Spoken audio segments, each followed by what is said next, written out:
Welcome back to White Claw Wednesday, episode 107. Welcome back, everybody. Let's crack these claws. I was very zoned in there on my computer screen, as you could all probably tell. The first crack in 2 weeks, man. Oh, nice. Yeah, true. You've been I've been doing the a non-alcoholic claw the last couple times. Oh, man. Wow, Dude. These are so good. I forgot how good they taste. So, you got a mango there? Mango, yeah. Nice. Oh wow. Did you watch any football over the weekend? Nope. But I was at a restaurant and the Niners just had kicked that last field goal. So you saw one of the game winners? Yeah, there was actually a really obnoxious woman at the bar going crazy anytime the Niners would, I don't know, run the ball or something. That sounds about right. 4 games over the weekend. 2 on Saturday, 2 on Sunday. Yeah. Every single game ended in a game winner. Like a game-winning kick or run, pass, that type of thing? First three game-winning field goals. Last game-winning touchdown. Wow. In overtime. Wow. Yeah. So get this. I think the craziest game of the weekend was the last game of the weekend, which was last night, and it was Bills versus Chiefs. Buffalo versus Kansas City at Kansas City, and oh my God, Ryan. What? Buffalo went up by 3 points. What the heck? Buffalo went up by 3 points with 13 seconds left. Okay. And Patrick Mahomes was able to he didn't. get them in field goal range to tie the game and send it to overtime with 13 seconds. To be fair, they had all 3 of their timeouts, so he was able to do one deep pass, timeout. True. Okay. Another deep pass, timeout. But still, he took two plays. Took him 2 plays to get him into field goal range, and then there's 4 seconds left on regulation. They kick the game-tying field goal. They go to overtime. The coin flip happens, and the Chiefs get the ball. The Chiefs get the ball first.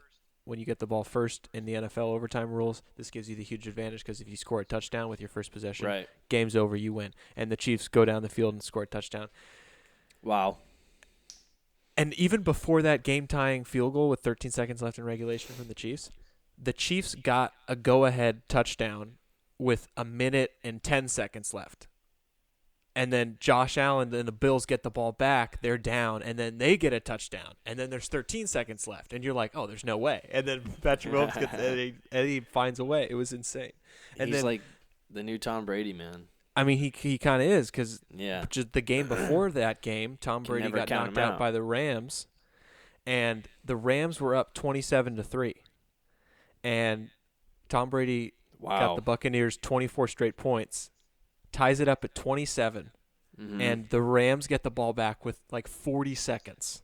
Matthew Stafford has 2 amazing throws.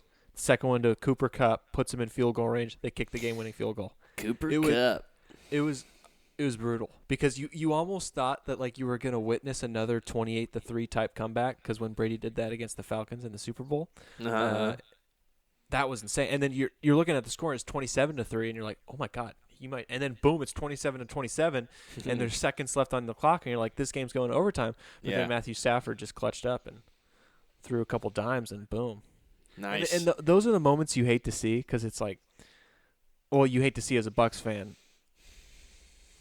And just in general, when it comes down to defense and your team can't perform defensively. Yeah. That's what's so great about football, though, is it really is. I don't want to say it's easy to make a comeback, but they happen a lot. They do, Like, comebacks are not they're not rare in that sense, especially playoff comebacks. I mean, no matter what season you go back to, I think there's always like 2 or 3 great comebacks. Nice, good comeback stories. And there's just something about the fourth quarter energy of a game where you could ask yourself the question of, okay, so why do they play so good like right now? Why haven't they been playing this good the rest of the game, like before this? And it's because you can't simulate that feeling and boost in play and energy and effort that being in the fourth quarter of a game that matters does to you. You know, like there's just something about like you just turn it on. It's like you see two. I think it was something like it was a crazy stat. I think it was like 25 points were scored in the last 2 minutes of that Chiefs-Bills game. Jeez. Because they were just trading blows back and forth, like scoring.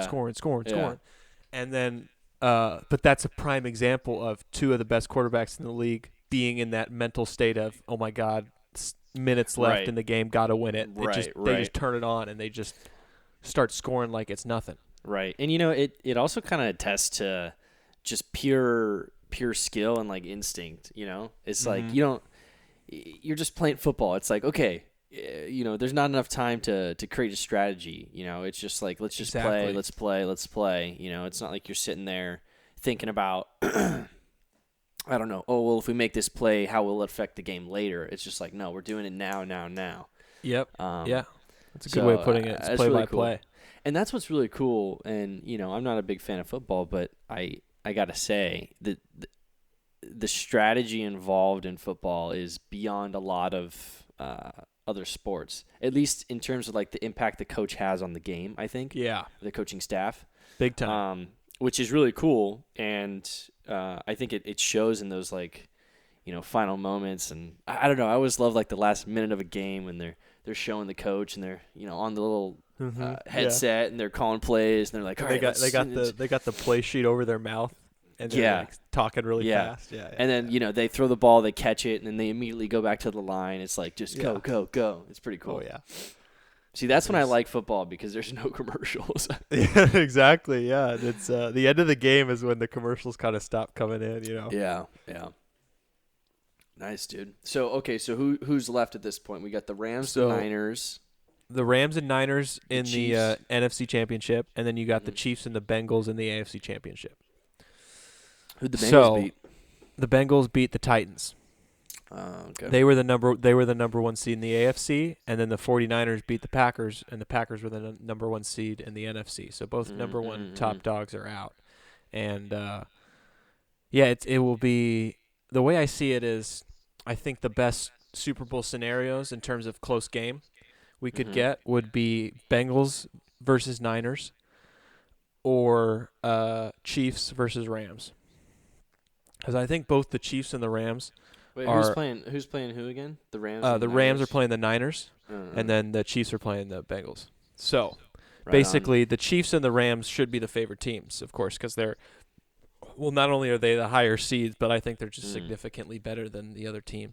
Didn't the Niners barely make playoffs, or am I Niners crazy? Did barely make the playoffs. They actually had to beat the Rams in overtime in their final game of the season to make it into the playoffs. Wow. The Niners were down 17 points at halftime, 17 zip to the Rams, and they came back and they won the game in overtime, and that got them their spot in the playoffs, and now they're facing them again in the NFC Championship. So, you know, as much as like I do say that the Rams are a better team, but that's the great thing about football. It's like you said, it's such a coaching and such a strategy game that you can have one side have better players but have the other side win because the other side has better coaching. Oh, yeah, absolutely. It just has a better scheme. And I love there's just something so great about, and God, you know, I'm so wishy-washy with football. Some days I'm hating on it, and some days I'm like, oh, it's awesome. Yeah. But there's something really cool about American like culture and like football culture and stuff like that. And my uncle, how mad people get, how into it, how mad and how into it they get. And like my uncle, he's a 49ers fan, and you know, it wasn't like a great season for them. You know, they, as you said, they just barely made the playoffs. But like, you know, whole Instagram post after the first win, like my Niners baby, and like they're all like woo, like, you know, just watching at home, and I'm just like, wow, you know. Yeah. It's like one game is big. One game in playoffs is huge. That's another great thing about football. NFL is the whole, you know, win or go home every playoff game. Yeah, Every game's an elimination every game, right? Well, every game. Yeah, there's season. No. Right. Yeah, I mean, of course, regular season you can lose, but that's a great thing about it because, you know, with like basketball and baseball and hockey. You get the multiple game series, so you can. There's certain games in the series that stand out more, but then when it comes to football, it's just like boom, that was a huge game, like just that game, like boom. Yeah. Nice, and man. it would be really cool. I think SoFi. It's good that it's very cool that the Super Bowl is going to be at SoFi, because on the NFC side you have 2 California teams. Sorry, where is that? SoFi Stadium is 5 miles away from where I'm sitting right now. Oh, it's in LA. Okay. Yeah, Inglewood, California, LA County. The Rams? It's the Rams and Chargers Stadium. They share it. Yeah. And it would be really cool to have either the Rams or the Niners make it too. I mean, obviously more cool with the Rams because it's actually their home stadium. But I just know that in a first sense of California and how popular both the Rams are and the Niners are in California, it's very cool that one of them will be at the stadium because it's gonna be packed with that side. Like they're basically gonna be the home team, is what I'm assuming. Yeah, I actually probably have seen more 49ers fans than Rams fans. Yeah, from where I'm at, which is in Yorba Linda / Riverside. I think I saw that in Riverside too. So, yeah. Yeah, it's gonna be I'm sure in LA it's different, but yeah, it's gonna be a good game. Both the AFC and NFC championships, I think, will be good. Because that's what's interesting about it. I say both the Chiefs are better than the Bengals and the Rams are better than the Niners, but the last meeting between each team, the lesser team, in my opinion, won. So the Bengals beat the Chiefs in one of their last season games, regular season games, and then the Niners beat the Rams in their last regular season game. So it's like it, as much as you think like one team's better than the other, you never know. Yeah, absolutely. Dude, I just love how you're holding the mic, dude. I just love that. I love the holding the mic thing. It's just the setup's easier, and I don't know. It makes me feel like I'm more important. I feel like you're more in control of. I don't know. I just feel like you're more in control when you hold the mic. Yeah, because I'm more serious. You're when you're talking, it's like it's important. I don't know how to describe it, but yeah, and I get pretty. I move a lot sometimes when I talk. I get animated. Me too. Yeah. Sometimes, and when the mic is, sitting in one spot, I tend to get away from it a little bit. But this is a good spot to be in here. So I've been doing a lot of movie watching, man. I don't know what it is right now, but I've been really getting into. You've been cranking movies? I was just cranking them, dude.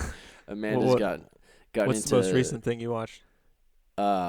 Recently, I've been binging the Mission Impossibles all the way back to 1996. The first one, yeah, nice, yeah. Because I had never seen that one. In fact, I think the first one I saw was maybe the third one.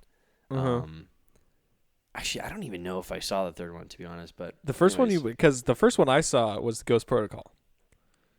Yeah, that was pretty much the same one as me. I mean, and that was in 2011, which makes sense, Yeah, the only one I haven't seen is the third one.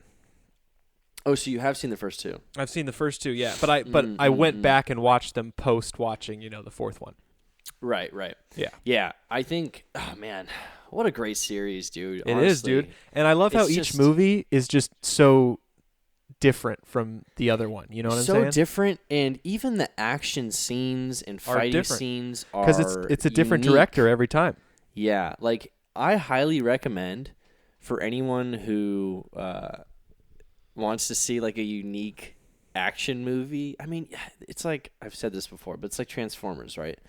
You know what you're gonna get. You're gonna get action, fighting, guns. Unrealistic things, but it's gonna be awesome and it's gonna be cool. The second Mission Impossible, I think, has some of the coolest and most awesome scenes there are. I'm so happy you think that because he's so sick. A lot of people hate on that movie. No way. I think it's so good. I think it's so good. It's awesome for what it is. It feels like kind of like a '90s action movie that was made in the 2000s, and it's something about that long hair, and yeah. And it's that opening rock climbing sequence.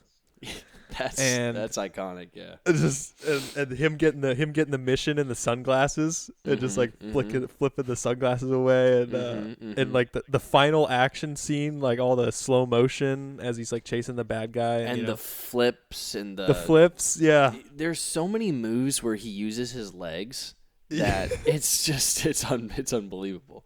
I mean, he's jumping up, like twisting the neck of the guy and like flipping, and it's awesome. Honestly, it's so cool how they choreograph the fights. And of course, don't go into it if you want a realistic fighting scene. It's not realistic at all, but it's really cool.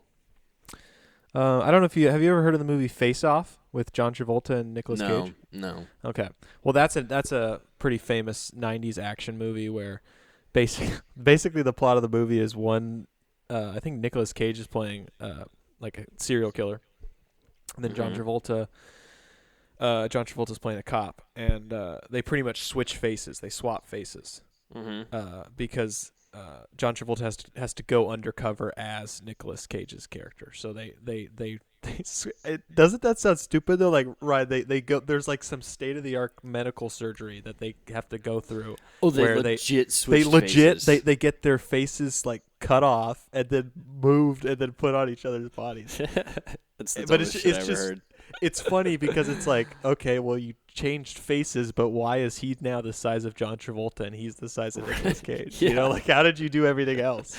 Right, yeah. But the director who directed that movie, same guy, his name's John Woo, and he's known for having birds in his movies. So like, is he the one that directed the second? He's the one that directed the second one. Yes. So like, dude, I know there's at least one shot of slow motion of Tom Cruise running, and like there's birds like flying around. There's him. Like pigeons, pigeons, yeah. So that's like the John Woo signature is slow motion action scenes with birds flying around. And they're awesome. As specific as that is, that's his thing. Yeah, he's like running through a hallway. Not to give anything away, he's running through a hallway, and there's a bunch of pigeons in the hallway, and so as he's running, they all start like going up, and then you see him like jump and like do this like karate kick. It's so fucking cool, man. And then I don't know why they did this. It's funny that you mentioned that. Yeah. Because there's another scene right after that. It's almost like right after where there's a white dove like passes through, and it's almost like they were implying that it symbolizes Tom Cruise's character, Ethan Hunt. So it's super funny. It's like you've got all these bad guys who are pigeons, and then you've got the white dove who is like Ethan Hunt. It's a funny way to I guess put symbolism into a movie. Well, like I say, like if John Woo heard you say that right now, he would be pretty psyched. I mean, he did an incredible job. I gotta say, it's honestly one of my favorite like in your face action movies there is. Awesome. And there's a lot of those where you know exactly what you're gonna get. Yeah, first one was good too. Did Amanda like it? No, Amanda. See, this is why I've been binging basically all these movies, is because Amanda's gotten into Survivor. Survivor has like 40 seasons or something. Yeah. That was the first reality TV show ever, I think. Oh, was it? Yeah, wow. I think on a technical, basis of the definition of a reality show, I'm pretty sure Survivor was the original one. Because I remember watching that when I was like 6 or so. It's been around for a while. Yeah. And at that point, that when I was 6 watching it, it wasn't like it was the first season, like it had already been around. So yeah. Reality TV is just not my genre. It's not my genre either. Into it, no matter what show it is, I just don't enjoy it. I can't do it. I don't enjoy it. I can only do one season of it. Like the constant interviewing of people and getting their takes and pushing drama and pushing these scenarios. It's just like it's too much for me. I don't know. I don't enjoy it. So the irony is that Amanda loves those shows. So. Yeah, I mean that's it's like the juxtaposition of us. But yeah, go ahead. Reality TV for me is a thing where it's like I've never put it on myself. It's not one of those sections where you're like, okay, I need to learn. I don't know. I feel like you come at film in a different way of like, there's like entertainment and then there's like art, Oh, that's a good point. Yeah, and that's the thing about reality for like that as an art, I guess. Yeah, and I'm also not pushing for it as an entertainment. Right. So like, I remember you telling me about that movie that you watched, and maybe you can talk about it. But the movie you watched in SF. Yeah. Where it was just super gruesome or something. Oh, yeah, Antichrist. A French film or something, yeah. Yeah, dude, Antichrist. But, like, that was pure art, right? It wasn't entertaining, Yeah, no, I purely watched that just for the sake of seeing if it gave me a physical, type of visceral reaction as my roommate described it to me as, he told me about like, oh, people at the premiere were vomiting and leaving theater and getting mad and then he's like, I gotta show it to you, and like I was physically like feeling ill and like having to scream and like in disgust. But that's the thing about reality TV is, to me, it doesn't land in either the art or the entertainment. For me, so like if I'm putting something on for either art or entertainment, like I'm gonna put on like, Mission Impossible 2 if I'm landing like entertainment side, or I'm gonna put on Saving Private Ryan if I'm like landing on the art side, Are you a fan of romance?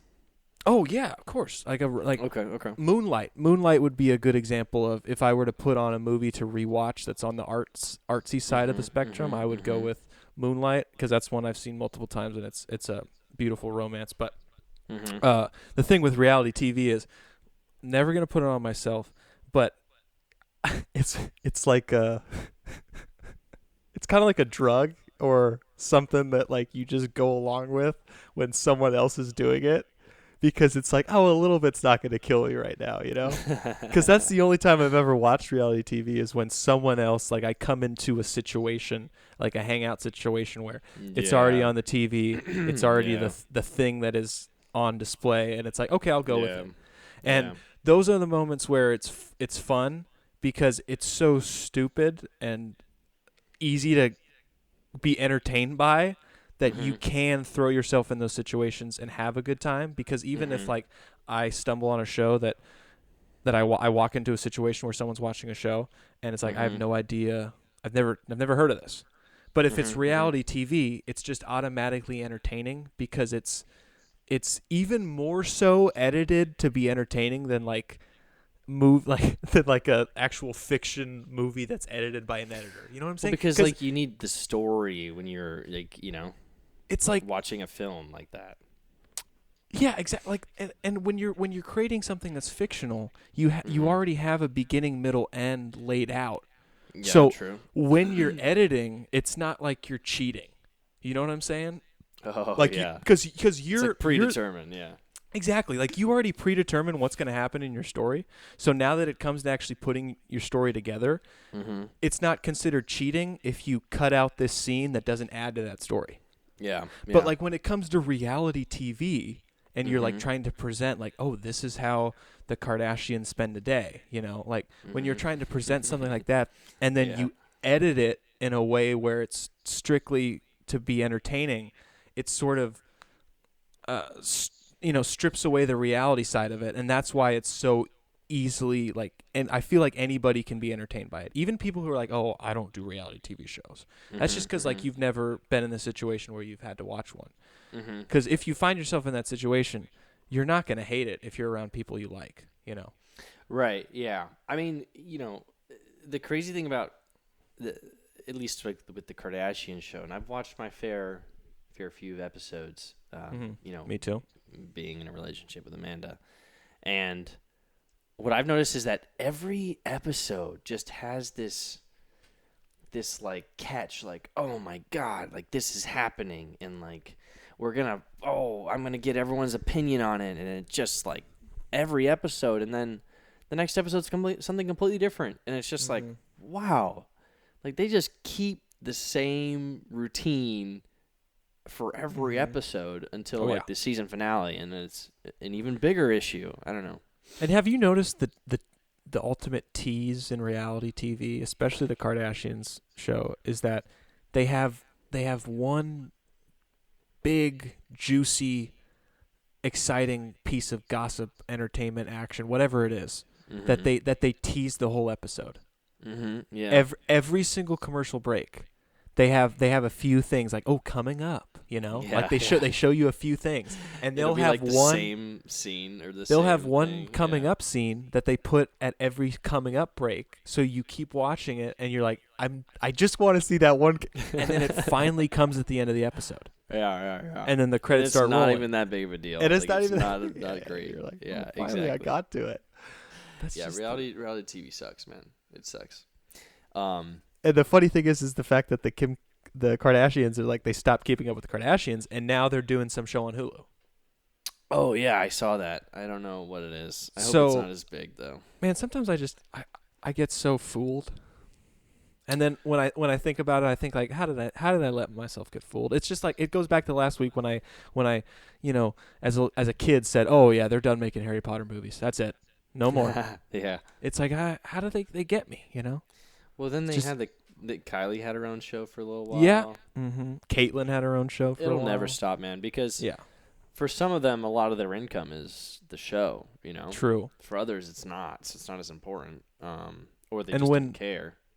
And that's the great thing about being a star of a reality show is you just got to, turn it on a little bit more for the cameras when the cameras are around. But besides that, you're pretty much just living your life day to day, how you do it, and you just got the camera crew around you some of the time, And when that is happening, you got to act up, and even if you don't even act up, they can edit it to make it more entertaining than it is. So exactly. I mean, it's a pretty sweet gig, It is a pretty sweet gig. That's why people always are pitching reality TV. That's why you have Duck Dynasty, Duck Dynasty, yeah.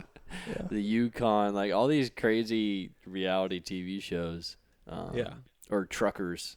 That's my favorite one, dude. Yeah. Wait, Ice Road Truckers? Is that what it's called? Yeah.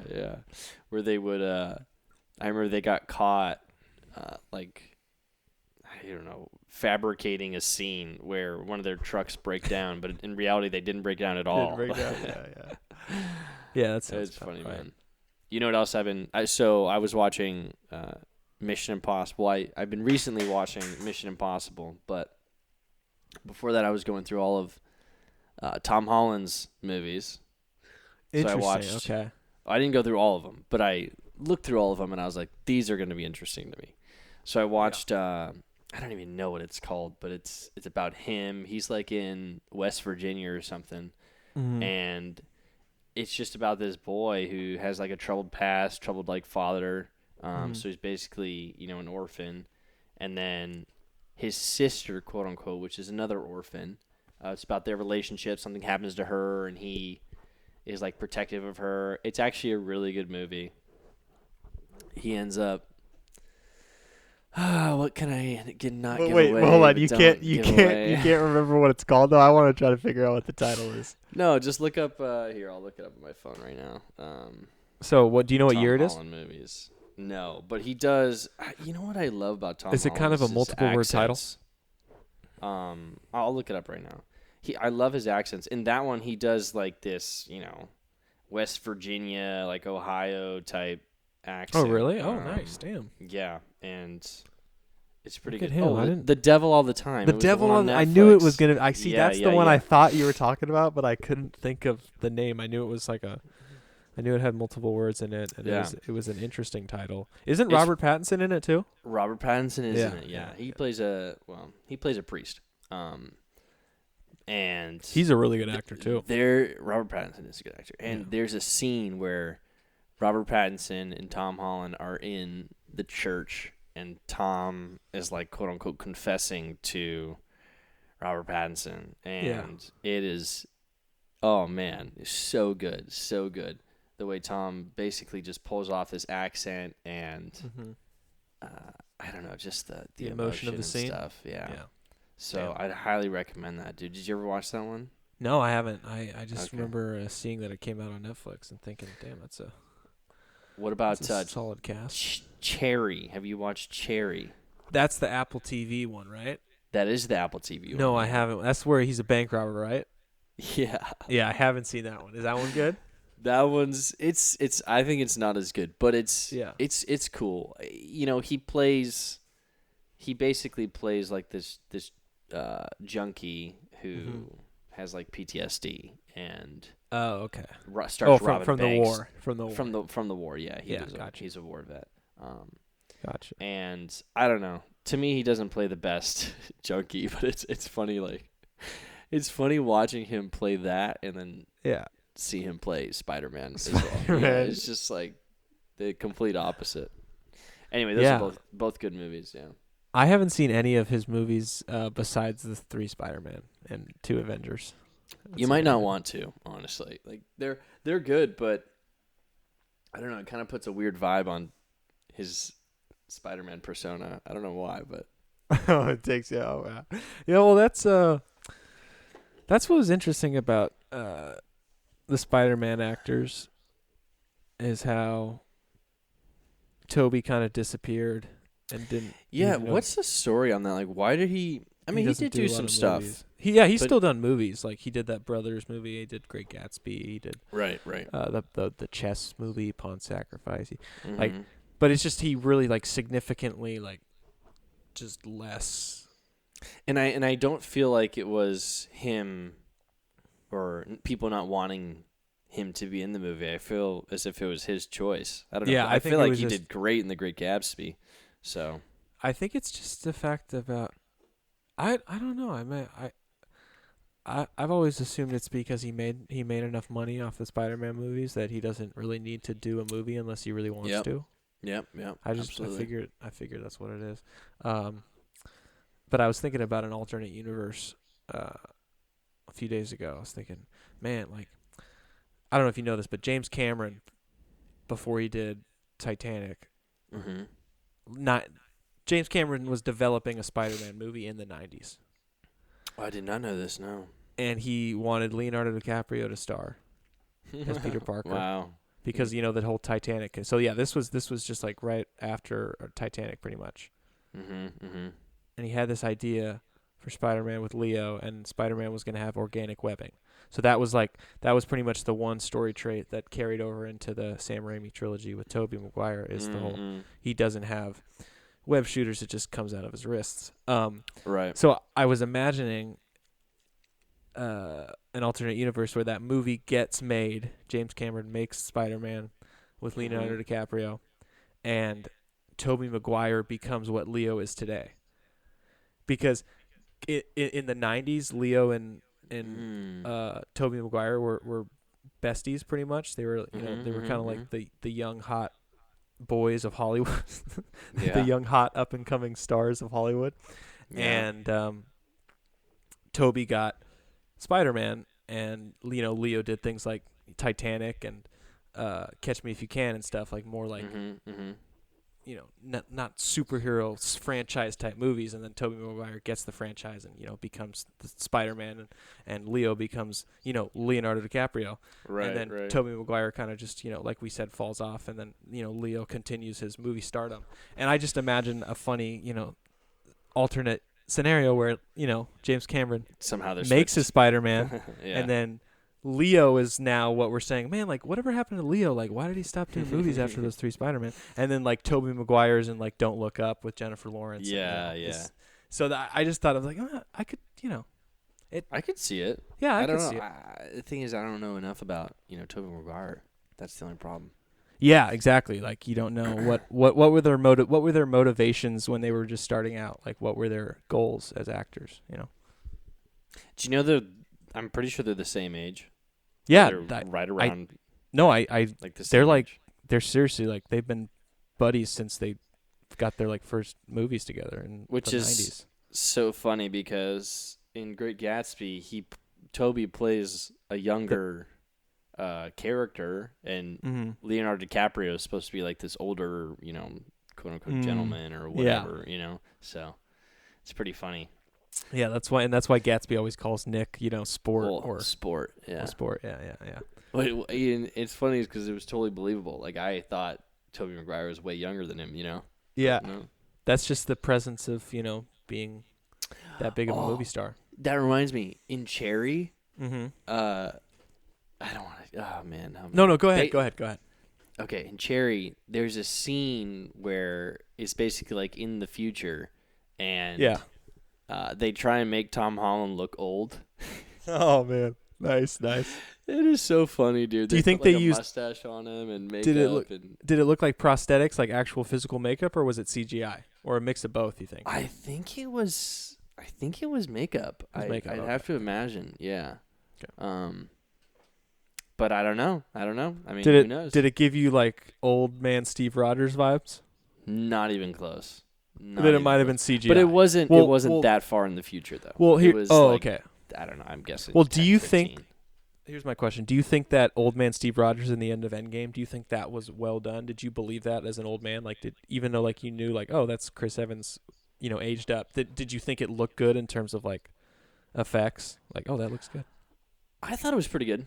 Okay, yeah, I thought it was I'm only asking good. that because that was actual makeup. Like he was actually like. Oh, really? Yeah, that I they thought actually that did they had a stand-in like old person and they CGI'd his face. No. There's a behind the scene photos. There's a behind the scene photo of Chris Evans just chilling in like his chair, old man, with the makeup on. It's just like an iPhone camera snapping a photo of him, and even the like his mom said that she like started crying when she saw the movie because like Chris looked just like her dad. Oh, yeah. Wow, that's so sweet. Oh my god. Yeah, so I was like, well, I feel like that's a testament to like it looking really realistic. Maybe that's what they based it off, like pictures of his dad. True, because sometimes like that's so sweet. A movie can have a character aged down or aged up, and it doesn't look that great. No, 100%. That was my biggest thing with The Irishman was the fact that Robert De Niro still looked like an old man, even though it's like, oh, this guy's 45. What's funny, what's even funnier is when they try and make an old person look young. Yes, exactly. Yeah, it's just not happening. Nobody's buying this right now. Nobody's buying it because it's easier for a young person to pretend to be old than for a young person to pretend to be. Than for an old person to pretend to be young. Yeah. No, absolutely. Yeah, 100% agree. And that's just science right there. That's just our bodies just slowing down. That's it's easier facts. It's easier to pretend to be slow than pretend to be fast. That's really the way to put it. Yeah, you can't pretend to be fast if you're not you fast. You can't pretend to be fast. No. Oh man. All right, dude, you ready to call this right now? Yeah, let's do it. All right, everyone. You can't pretend to be fast. Episode 107. Thanks for listening. Thank you so much. Like, Cheers, comment, subscribe. Cheers up, brother. Peace everybody.